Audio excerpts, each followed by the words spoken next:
Josiane. Bonjour Ricardo. Alors, quelques questions pour vous. Voici la première. Comment pourrait-on relier Jésus, Mahomet et Bouddha et ramener la paix sur la terre dans la pratique religion-philosophie qui est la nôtre? C'est une question, disons, un petit peu étrange, parce que je ne vois pas du tout quelle est sa religion, parce que c'est pas très clair. Philosophique est la sienne, de cette personne, donc moi je vais aller beaucoup plus loin.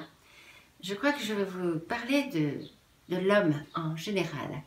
L'être humain de tout temps a eu besoin de croire pour vivre, de croire en autre chose que ce monde qui est la terre, et que vous prenez les Incas, que vous prenez... Ils pouvaient aimer un totem, ils pouvaient aimer les plantes, ils pouvaient aimer le ciel. De tout temps, il était très très important pour l'homme de croire. Mais il croyait toujours en quelque chose de beau et de vrai. Les religions, ça s'allait après, pour parler de religion. Ce qui est important, c'est que toute religion doit avoir une philosophie d'amour. Autrement, elle n'est pas vraie.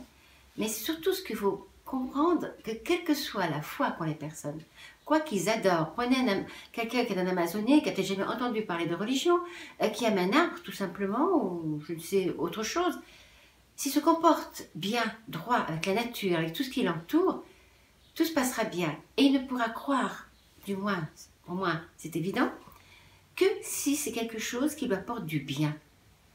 Si vous croyez, au niveau religion, au niveau quoi que ce soit, d'un Dieu, si on veut l'appeler ainsi, mais qui est la terreur, destructeur et sanguinaire, excusez-moi, il n'est pas un Dieu. Car si un Dieu crée la vie, il ne peut être que dans l'amour et dans la vérité. Et c'est ce qui est important. Et faire le lien entre chaque religion, eh bien pourquoi est-ce qu'il n'y aurait que nous qu'on aurait droit, en tant que chrétiens par exemple, d'avoir le droit d'être heureux, de trouver un paradis? Cela voudrait dire que le Dieu que j'aime, il trie. S'il est créateur, il ne peut pas trier. Alors, quel que soit le nom qui est donné, la vraie philosophie, c'est de respecter l'autre, d'ouvrir les portes à l'autre, en se disant que tant qu'on croira en un seul Dieu, quel que soit le nom que l'on donne, eh bien, on ne peut pas faire autrement que respecter tout le monde, que de l'aimer, et surtout ne pas accepter un Dieu qui me pousserait à détruire, à faire n'importe quoi, parce qu'il ne peut pas être la vie. S'il nous a donné la vie, c'est quelqu'un d'extraordinaire. Je dis quelqu'un parce que je pourrais dire plutôt une divinité extraordinaire. Et pour cela, il faut faire un lien. Un lien entre la terre, un lien entre le ciel. Et un comportement. Vous savez, le bouddhisme n'est pas une religion, mais une philosophie. Mais en toute religion, je pense que ce soit Allah, que ce soit Mahomet, que ce soit Dieu, que ce soit Jésus, qui sont des prophètes, entre autres, ils sont toujours venus pour nous apprendre à être bons, à être bien, à changer notre façon de voir. Ils ne sont pas venus pour qu'on tue, pour qu'on détruise.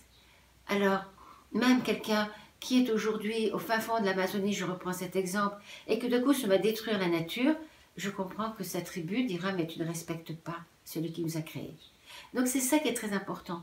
Et je pense que c'est là justement, je vais rebondir sur une question que vous m'avez posée, je ne sais plus laquelle, d'interview, quand vous parliez justement du mariage. Eh bien aujourd'hui justement, l'homme croit en lui. Il dit qu'il croit en quelque chose, mais il ne veut pas quelque chose qui l'obligerait à changer. Car finalement, quand vous vous mariez, parce que vous allez à la mairie, vous allez vous paxer, pour moi, ça c'est des placements. Hein. C'est un engagement, c'est pour votre sécurité, mais ce n'est pas l'amour. Quand on se marie devant un totem, devant ce que vous voudrez, hein, ou une église, un temple, une mosquée, et que vous venez prendre un engagement vis-à-vis de quelqu'un que vous croyez au-dessus de vous, c'est pas pareil. Vous vous battrez à ce moment-là pour ce mariage. Vous ne l'enverrez pas aux orties si facilement. Donc je crois qu'aujourd'hui, une pensée circule pour faire de chacun de nous des dieux. Si ces dieux-là ne pensent qu'à détruire, à tout casser et à leur intérêt, je préfère être sottement une croyante.